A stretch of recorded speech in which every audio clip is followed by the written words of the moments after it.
يا بلبل الأغصان غرد مدى الأزمان عن أهل وحي الله عن حملة القرآن يا بلبل الأغصان. تراویح میں سماعت کیا ہے۔ اس کے ابتدائی حصہ میں سورہ الانفال کا بقیہ حصہ ہے، جس میں اللہ تعالیٰ غزوہ بدر کے حوالے سے اور جہاد میں مسلمانوں کو کون کون سی چیزوں کی ضرورت ہے، ایک مومن مجاہد میں کون سی صفات ہونی چاہیے، مومن اللہ تعالیٰ کا ذکر کرتا ہے، اس کا دل اللہ کی آیات سن کے ڈر جاتا ہے، نماز پڑھنے والے، زکوٰۃ ادا کرنے والے، اللہ تعالیٰ سے ڈرنے والے۔ تو اللہ تعالیٰ 10ویں پارے میں پہلی آیت میں اس بات کا ذکر کرتا ہے کہ جو بھی تمہیں مال غنیمت ملتا ہے، چونکہ سورت کا نام بھی الانفال ہے، اور اس میں نبی علیہ الصلوٰۃ والسلام سے یہ سوال بھی کیا گیا کہ مال غنیمت کے بارے میں کیا حکم ہے، تو فرمایا کہ اس میں سے 5واں حصہ اللہ اور اس کے رسول کا ہے۔ جتنے لوگ بھی جہاد کرتے ہیں اور انہیں جتنا بھی مال غنیمت ملتا ہے، وہ سارا ایک امیر کے پاس، لشکر کے پاس جمع کیا جاتا ہے۔ سارے مال غنیمت میں سے 5واں حصہ اس کا الگ کر دیا جاتا ہے، وہ اللہ اور اس کے رسول کا ہے، یعنی بیت المال کا ہے۔ وہ عموماً جو صدقات کے مصارف ہیں ان پہ خرچ کیا جائے گا۔ اس کے بعد جتنا مال ہے وہ سارا جو جہاد میں شریک ہیں ان سب مجاہدین میں تقسیم کیا جاتا ہے۔ تو اللہ تعالیٰ نے مال غنیمت کے بارے میں یہ اصول بیان کیا کہ اس میں سے 5واں حصہ اللہ کا اور اس کے رسول کا ہے۔ پھر اس کے بعد اللہ فرماتے ہیں یا ایھا الذین آمنوا، اے ایمان والو، اذا لقیتم فئۃ فاثبتوا واذکروا اللہ، جب بھی تمہارا کسی دشمن سے مقابلہ ہو جائے، جنگ کی بات سنو، حملے کی بات سنو، دشمن کی چڑھائی کی بات سنو، تو آپ نے پریشان نہیں ہونا، بلکہ آپ نے قائم ہو جانا ہے، ثابت قدم ہو جانا ہے، اللہ تعالیٰ کا ذکر کرنا ہے، اللہ کو یاد کرنا ہے۔ جنگی حالات میں مومن گھبراتا نہیں ہے، وہ پیٹھ پھیر کے بھاگتا نہیں ہے، بلکہ وہ اللہ تعالیٰ کو یاد کرتا ہے، اس سے مدد طلب کرتا ہے۔ تو اللہ فرماتے ہیں تم اللہ کا ذکر کرو بہت زیادہ، لعلکم تفلحون، تاکہ اللہ تعالیٰ تمہیں کامیاب کر دے، تمہیں اللہ تعالیٰ سرخرو کر دے۔ اس کے بعد جب غزوہ بدر کی تیاری ہو رہی تھی تو مشرکین مکہ کے ذہن میں ایک بات آئی کہ ہمارے جو مخالف فریق ہیں، قبائل ہیں، اگر ہم جنگ لڑنے کے لیے مدینہ میں چلے جاتے ہیں تو وہ پیچھے سے حملہ کر دیں گے۔ تو اتنے میں شیطان وہ فوری طور پہ ایک سردار کی شکل میں آ گیا اور اس نے آ کر کے کہا بھئی ایسی کون سی بات ہے، میں تمہارے ساتھ کبھی بھی لڑائی نہیں کروں گا، تم مدینہ میں جاؤ، محمد صلی اللہ علیہ وسلم اور ان کے ساتھیوں سے جا کے لڑائی کرو، جھگڑا کرو، قتال کرو، اور میں تمہارے ساتھ ہوں۔ اس نے یہ قبیلے کے سردار کی شکل میں آ کر مشرکین مکہ کو جنگ پہ ابھارا، اکسایا۔ مشرکین مکہ آگے، لیکن اللہ تعالیٰ فرماتے ہیں کہ جب شیطان نے ان کے اعمال کو بہت زیادہ مزین کر دیا، وقال لا غالب لکم، اس نے یہ بھی یقین دہانی کروا دی کہ ان کے پاس تو اتنے وسائل نہیں، تمہارا کوئی مقابلہ نہیں کر سکتا، تمہارے بھی کوئی غالب نہیں آ سکتا۔ وہ بڑی خوشی خوشی سے چلے، لیکن اللہ فرماتے ہیں جب ہم نے فرشتوں کو نازل کیا، میدان میں وہ فرشتے جو کافروں کو نظر نہیں آتے تھے، شیطان جان چکا تھا کہ یہ اللہ کے فرشتے اتر رہے ہیں، تو وہ پیٹ پھیر کے بھاگ گیا۔ وہ جو تھوڑی دیر پہلے، تھوڑے دن پہلے یہ اس بات کی تیاری کے لیے قوت فراہم کر رہا تھا کہ تم لڑائی کرو میں تمہارے ساتھ ہوں، وہ وہاں پہ یہ کہہ کے بھاگ گیا انی بری، میں تو اس معاملے سے بری ہوں، میرا تمہارے ساتھ کوئی تعلق نہیں ہے، میں تو وہ چیزیں دیکھ رہا ہوں جو تم نہیں دیکھ رہے، یعنی آسمان سے اترتے ہوئے فرشتے دیکھ رہا ہوں۔ تو اللہ تعالیٰ نے شیطان کو بھی رسوا کیا، اور جن لوگوں نے شیطان کی پیروی کی وہ سارے بھی شکست کھا کے بھاگ گئے۔ تو اللہ تعالیٰ فرماتے ہیں کہ ایمان والو وَأَعِدُّوا لَهُمْ مَا اسْتَطَعْتُم مِّن قُوَّةٍ وَمِن رِّبَاطِ الْخَيْلِ تُرْهِبُونَ بِهِ عَدُوَّ اللَّهِ وَعَدُوَّكُمْ، تم اگر دنیا میں کامیاب ہونا چاہتے ہو تو ہر وقت جنگ کی تیاری کرو، اپنے آپ کو جہاد کے لیے تیار رکھو۔ اس سے کیا ہوگا، جتنی بھی تمہاری طاقت ہے تم اپنا بجٹ پاس کرو، تم اپنے اسلحہ ساز کمپنیز بناؤ، تم اپنی مشقیں جاری کرو۔ یہ سارے کام کرنے سے ہوگا کیا، اس سے تم اپنے بھی اور اللہ کے دشمن کو بھی خوف زدہ کرو گے، کسی کو بھی تمہاری طرف آنکھ اٹھانے کی جرت نہیں ہو سکے گی۔ اور اگر تم یہ تیاری نہیں کرو گے، مشقیں نہیں کرو گے، فوج تیار نہیں کرو گے، جہاد کے لیے تیاری نہیں کرو گے، تو دشمن تمہیں کمزور سمجھ کے تمہارے خلاف پلاننگ کرے گا۔ یہ مسلمان کا دھوکہ ہے کہ وہ دشمن پہ اعتبار کر کے جہاد چھوڑ دیتا ہے، جہاد کی تیاری چھوڑ دیتا ہے۔ البتہ دشمن کبھی بھی وہ مسلمان سے غافل نہیں ہوتا، وہ ہمیشہ اپنی تیاری میں لگا رہتا ہے۔ وہ مسلمان کو دھوکہ تو دے سکتا ہے لیکن کبھی وہ اپنی تیاری نہیں چھوڑ سکتا۔ تو اللہ تعالیٰ ایمان والوں کو ہمیشہ کے لیے اس بات کا حکم دیتے ہیں کہ آپ وَأَعِدُّوا لَهُم مَّا اسْتَطَعْتُمْ، جتنی تمہاری طاقت ہے، جتنا تمہارا بجٹ ہے، تم اللہ تعالیٰ کے راستے میں لڑائی کے لیے تیاری کرو۔ پھر اس کے بعد اللہ فرماتے ہیں حقیقی مومن مسلمان کون ہیں؟ وَالَّذِينَ آمَنُوا وَهَاجَرُوا وَجَاهَدُوا، ایمان والے تو وہ ہیں کہ جو ایمان لے کر کے آئے، پھر انہیں گھر بار سے مجبور کر کے نکال دیا گیا، وہ مکہ سے ہجرت کر کے آگے، پھر انہیں جہاد کے لیے ابھارا گیا، پھر وہ جہاد کے میدانوں میں اتر گئے، اپنی جان اپنا مال سب کچھ اللہ کے راستے میں لٹا دیا۔ یہ مشکل ترین کام ہے، ہجرت کرنا، وطن چھوڑنا، علاقہ چھوڑنا، عزیز و اقارب ترک کرنا، اپنی اولادیں قربان کرنا، یہ کام تو بڑا مشکل ہے، مگر جو یہ اللہ کے لیے کام کر لے، اللہ رب العالمین فرماتے ہیں یہی مومن اولئک هم المؤمنون حقا، یہی سچے مومن ہیں، انہی کے لیے اللہ کی مدد ہے اور انہی کے لیے اللہ تعالیٰ نے عزت والا رزق رکھا ہے۔ اس کے بعد سورہ التوبہ، یہ بھی 10ویں پارے سے اس کا آغاز ہوتا ہے۔ سورہ التوبہ کے شروع میں بسم اللہ الرحمن الرحیم نہیں ہے، اللہ تعالیٰ نے نازل نہیں فرمائی، جبرائیل نے پڑھ کے نہیں سنائی، نبی علیہ السلام نے امت کو نہیں بتائی۔ اب اس کی کئی وجوہات ہیں کہ سورہ توبہ کے شروع میں بسم اللہ الرحمن الرحیم کیوں نہیں ہے۔ ایک وجہ یہ بیان کرتے ہیں کہ سورہ الانفال میں بھی جہاد کا حکم ہے، جہاد کے احکامات کا حکم ہے، اور سورہ توبہ میں بھی چونکہ یہ مدنی صورت ہے، آخری دور میں آخری وقت میں جا کے نازل ہوئی اور فتح مکہ کے بعد نازل ہوئی، اس میں زیادہ تر یہ احکامات ہیں کہ مسلمان اپنی خارجہ پالیسی کیسے رکھیں گے، مشرکین کے ساتھ ہمارے تعلق کیسے ہوں گے، کافروں کے ساتھ ہمارے تعلق کیسے ہوں گے، چونکہ جب مکہ فتح ہو گیا، مسلمانوں کی مکہ پہ حکومت قائم ہوگی، تو جس کی مکہ پہ حکومت تھی اسی کی عرب پہ حکومت تھی، تو یہ دیکھنے کے بعد بڑے بڑے قبائل مسلمان ہونے لگے، اور نبی علیہ السلام نے بھی روم کے خلاف غزوہ تبوک کی پیش قدمی کی، آپ آگے بڑھے، جو چھوٹی چھوٹی ریاستیں روم کے زیر سایہ تھیں انہوں نے یا تو کلمہ پڑھ لیا یا مسلمانوں کے ساتھ جزیہ دے کر ان کے ساتھ الحاق کا اعلان کر دیا۔ رومیوں کو پریشانی ہوئی کہ ہماری سلطنت بھی جانے لگی ہے، چنانچہ نبی علیہ السلام نے ان کے حملے کی خبر سن کر پہلے ہی آپ وہاں سے نکل پڑے اور ان کے خلاف لڑائی کرنے کا اعلان کر دیا۔ تو غزوہ تبوک کا بھی اس میں ذکر ہے، اور پھر اس کے بعد یہ جو مشرکین ہیں ان کے ساتھ مسلمانوں کا کیسا تعلق ہو اس کا بھی اس میں ذکر ہے، اور بھی بہت سارے احکامات ہیں، جہاد کا حکم ہے۔ تو کچھ مفسرین یہ کہتے ہیں چونکہ ان دونوں کا موضوع وہ ایک ہے، اس لیے اللہ تعالیٰ نے بسم اللہ الرحمن الرحیم اس کو نازل نہیں فرمایا۔ لیکن بعض مفسرین یہ بھی کہتے ہیں کہ اس میں دراصل منافقین کی بڑی سخت خبر لی گئی،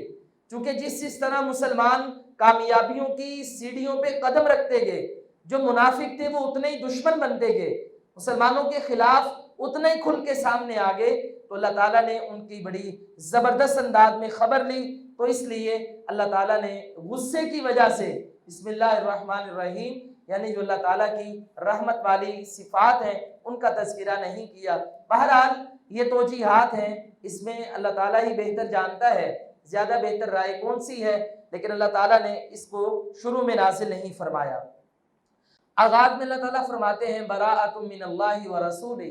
اللہ تعالیٰ اور اس کا رسول اس بات سے بری ہو گیا، کس بات سے؟ مشرکین کے ساتھ جتنے بھی تمہارے معاہدے تھے وہ سارے اب ٹوٹ گئے، اب ان کے ساتھ کوئی معاہدہ نہیں، 4 مہینے کی مہلت ہے، پھر اس کے بعد عام لڑائی کا اعلان ہے کہ مشرکین کے ساتھ تم جہاد کرو، لڑائی کرو، یہ تمہیں جہاں پر بھی ملے ان کے ساتھ لڑائی کرو، حتیٰ کہ مسجد حرام میں ان کا داخلہ ممنوع قرار دے دیا گیا کہ آج کے بعد کوئی مشرک یہ مسجد حرام میں داخل نہیں ہوگا۔ اور یہ آیات بھی اس وقت نازل ہوئی کہ جب فتح مکہ کے بعد نبی علیہ الصلوۃ والسلام نے جو حج کا موسم آیا، 9 ہجری کا حج یا 10 ہجری کا حج، تو اس میں نبی علیہ الصلوۃ والسلام نے 9 ہجری کے حج میں ابو بکر صدیق رضی اللہ تعالیٰ عنہ کو قائد کا سپہ سالار بھیجا بنا کر اور کہا آپ لوگوں کو لے جائیں اور اپنی عمارت میں حج کروائیں۔ پھر 10 ہجری کا آخری حج تھا، وہ نبی علیہ الصلوۃ والسلام نے خود جا کر کے کیا۔ تو یہ جو 9 ہجری کا حج ہے، ابو بکر صدیق رضی اللہ تعالیٰ عنہ مسلمانوں کو لے کر مکہ میں چلے گئے، لیکن راستے میں حضرت علی رضی اللہ تعالیٰ عنہ نے بھی ان کو پا لیا، اور یہ جو سورہ توبہ کی آیات نازل ہوئیں کہ مشرکین میں کوئی بھی اب مکہ میں بیت اللہ میں داخل نہیں ہوگا، اللہ تعالیٰ نے ان ناپاک لوگوں کے لیے حرم کے دروازے بند کر دیے ہیں۔ تو یہ ساری آیات اور احکامات سیدنا ابو بکر صدیق رضی اللہ تعالیٰ عنہ کو حضرت علی نے لا کر کے سنائی اور آپ نے وہاں پر اعلان کر دیا۔ اس کے بعد اللہ تعالیٰ فرماتے ہیں کہ وہ مشرک جو معاہدے توڑ دیتے ہیں اور جو مسلمانوں کے بارے میں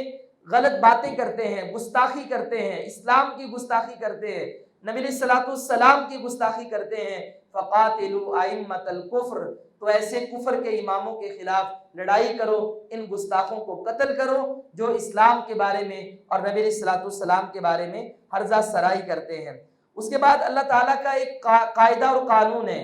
جتنے بھی کافر اور مشرک آئے، اللہ تعالیٰ سے ٹکرائے، اسلام سے ٹکرائے، نبیوں سے ٹکرائے، تو اللہ تعالیٰ نے انہیں عذاب دیا، کسی کو پانی میں غرق کر دیا، کسی کو زلزلے کا عذاب، کسی کو چیخ کا عذاب، تو مختلف عذاب سے ایک ہی مرتبہ یہ سارے ختم ہو گئے۔ لیکن نبی علیہ الصلوۃ والسلام کو اللہ تعالیٰ فرماتے ہیں قاتلوہم یعذبہم اللہ بایدیکم، آپ ان کے خلاف لڑائی کریں، کافروں کے لیے عذاب جہاد ہے۔ اب اللہ تعالیٰ آسمان سے ایک مرتبہ عذاب نازل کر کے انہیں ختم نہیں کرے گا، بلکہ اللہ نے تمہیں جہاد کا راستہ دیا ہے، تم لڑائی کرو، اس سے مسلمانوں کو فتح بھی ملے گی، مسلمانوں کو دفاع بھی ملے گا، ان کی سلطنت بھی مضبوط ہوگی، اور کافروں مشرکوں کو عذاب ہوگا۔ اللہ فرماتے ہیں تمہارے جہاد سے اللہ تعالیٰ انہیں عذاب دینا چاہتا ہے، تم انہیں مارو، اللہ تعالیٰ تمہاری مدد کرے گا، وَيَشْفِ صُدُورَ قَوْمٍ مُؤْمِنِينَ، اور اللہ تعالیٰ اس سے مسلمانوں کے سینوں کو ٹھنڈا کرے گا۔ جب بھی خبریں ملیں کہ کشمیر میں فلاں ہندوؤں کی فلاں بستی میں یا فلاں علاقے میں ابھی کل ان کا ایک کرنل مارا گیا، ایک میجر مارا گیا، بہت بڑا نقصان ہوا، اور ابھی بھی مارکا جاری ہے آج کی اس افطاری تک، تو یہ ساری خبریں سن کے دل کو سکون ملتا ہے۔ یعنی یہ لوگ کئی مہینوں سے کرفیو میں ان لوگوں کو انہوں نے بند کر رکھا ہے، نہ مساجد محفوظ ہے، نہ ایمان محفوظ ہے، نہ مسلمانوں کی عزتیں اور جانیں محفوظ ہیں۔ تو جب جہاد ہوتا ہے، کافروں کی بھی لاشیں گرتی ہیں، مسلمان مقابلے میں کھڑے ہوتے ہیں، تو اس سے مسلمانوں کے سینے ٹھنڈے ہوتے ہیں۔ اللہ کہتا ہے تم جہاد کرو، لڑائی کرو، اس سے اللہ تعالیٰ تمہارے سینوں کو ٹھنڈا کرے گا، تمہاری مدد کرے گا، اور تمہارے ہاتھوں سے اللہ تعالیٰ ان کافروں کو عذاب دے گا۔ اس کے بعد اللہ تعالیٰ مشرکین مکہ کا ایک دعویٰ تھا اسے رد کرتے ہیں۔ وہ دعویٰ یہ ہے کہ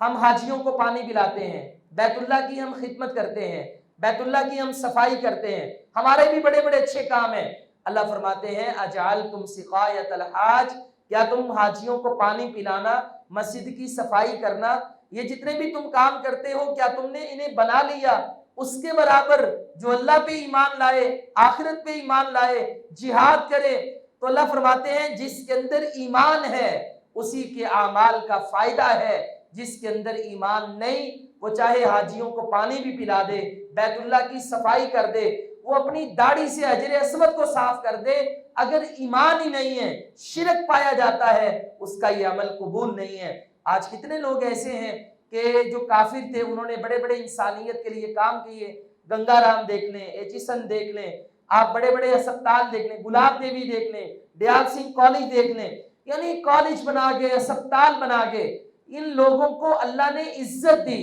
ان کی نیکیوں کا صلہ دیا، مگر وہ دنیا تک، دنیا میں کیا ان کو عزت دے دی، ان کا نام چمکا دیا، مگر ایمان نہیں ہے، کل قیامت والے دن ان کی نیکیوں کا ان کو فائدہ نہیں ہوگا۔ نبی علیہ الصلوۃ والسلام کے پاس ایک شخص آیا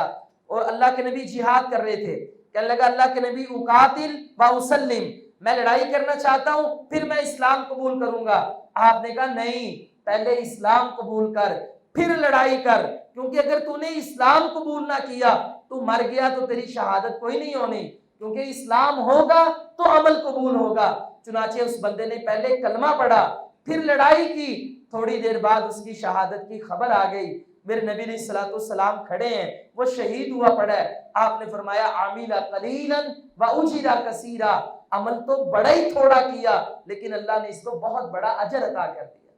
مطلب اسلام لانے کے بعد نماز کا موقع نہیں ملا، اس کو موقع ہی جہاد کا ملا، ابھی پہلی عبادت کے لیے میدان میں اترا تو شہید ہو گیا۔ عمل بڑا ہی تھوڑا ہے لیکن اجر بہت بڑا ہے۔ تو اسلام اور ایمان ہوگا تو ہی انسان کو نیکیوں کا فائدہ ہوگا۔ اس کے بعد اللہ تعالیٰ نے نبی علیہ الصلوۃ والسلام کا یہ ذکر یہاں پر غزوہ حنین کا بھی کیا کہ جب مسلمان فتح مکہ کے بعد بہت بڑی تعداد میں جمع ہو گئے، حنین کی طرف گئے، مسلمانوں کے دل میں یہ بات آ گئی کہ کل ہم 313 تھے، ہمیں کسی نے کچھ نہیں کہا، ہم فاتح بن گئے، آج تو ہم 10,000 سے بھی زیادہ ہیں، ہمارا کون کچھ بگاڑ سکتا ہے۔ جیسے ہی میدان میں اترے، حنین کے موقع پر ایسی تیروں کی بوچھاڑ آئی کہ سب کے قدم اکھڑ گئے اور سارے صحابہ واپس پلٹ گئے۔ پھر اللہ تعالیٰ نے یہاں پہ ذکر کیا، فرمایا یوم حنین کو یاد کرو، اذ اعجبتکم کثرتکم، جب تمہارے دل میں یہ گمان پیدا ہو گیا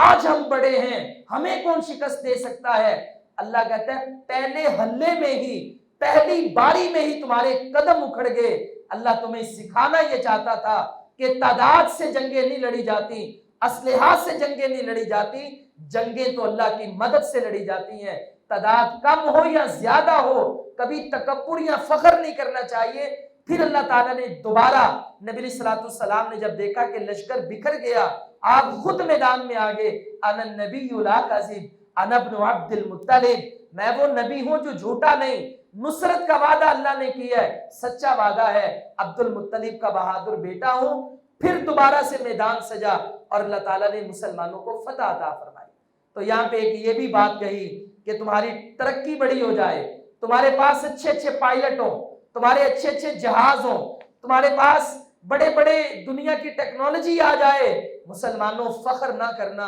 اللہ تعالیٰ ہی یہ جہازوں کو گراتا ہے، اللہ ہی انہیں اٹھاتا ہے، ہمیشہ اپنے اللہ سے تعلق کو قائم اور برقرار رکھنا۔ اس میں اللہ تعالیٰ نے اور بھی بہت سارے موضوعات ہیں، منافقین کہ وہ جہاد سے انکار کرتے ہیں، جہاد کے لیے جاتے نہیں ہیں، بہانے بناتے ہیں، ہیلا سازی کرتے ہیں، اس کا بھی ایک لمبا ذکر ہے۔ اللہ فرماتے ہیں ایمان والو تم جہاد نہیں کرتے، تم زمین کے ساتھ جڑ کے بیٹھ گئے ہو، کیا تم دنیا کی زندگی کو آخرت کے مقابلے میں ترجیح دیتے ہو؟ جو قومیں جہاد نہیں کرتی وہ اللہ تعالیٰ کے عذاب کا انتظار کرے، اللہ تعالیٰ ان کے لیے عذاب کا اعلان کرتا ہے۔ اللہ تعالیٰ نے منافقوں کی بات کی، ان کے رویوں کی۔ اس کے بعد ایک آخری بات ہے کہ اللہ تعالیٰ نے ایک قاعدہ دیا اصولی۔ اللہ فرماتے ہیں کہ جب سے زمین و آسمان بنے ہیں تب سے ہم نے 12 مہینے بنا دیے۔ یہ محرم، صفر، ربیع الاول، یہ ذوالحجہ تک جتنے 12 مہینے اسلامی، یہ کسی نے نہیں بنائے۔ ہجری سال تو اسلام نے اس کا آغاز کیا، لیکن یہ مہینے شروع سے ہیں۔ کب سے؟ کہا جب ہم نے زمین و آسمان کو بنایا تب سے ہی ہم نے اس کائنات کے نظام کو 12 مہینوں میں تقسیم کر دیا، اور 12 مہینوں میں 4 مہینے حرمت والے ہیں، ذوالحجہ، ذوالقعدہ، ذوالحجہ، محرم اور رجب۔ فرمایا منہا اربعۃ حرم، 4 مہینے یہ حرمت والے ہیں، اور ان کی حرمت بھی تب سے ہے جب سے اللہ تعالیٰ نے زمین و آسمان کو پیدا کیا ہے۔ اس کا بقیہ حصہ آگے 11ویں پارے میں ہے۔ اللہ تعالیٰ عمل کرنے کی توفیق عطا فرمائے۔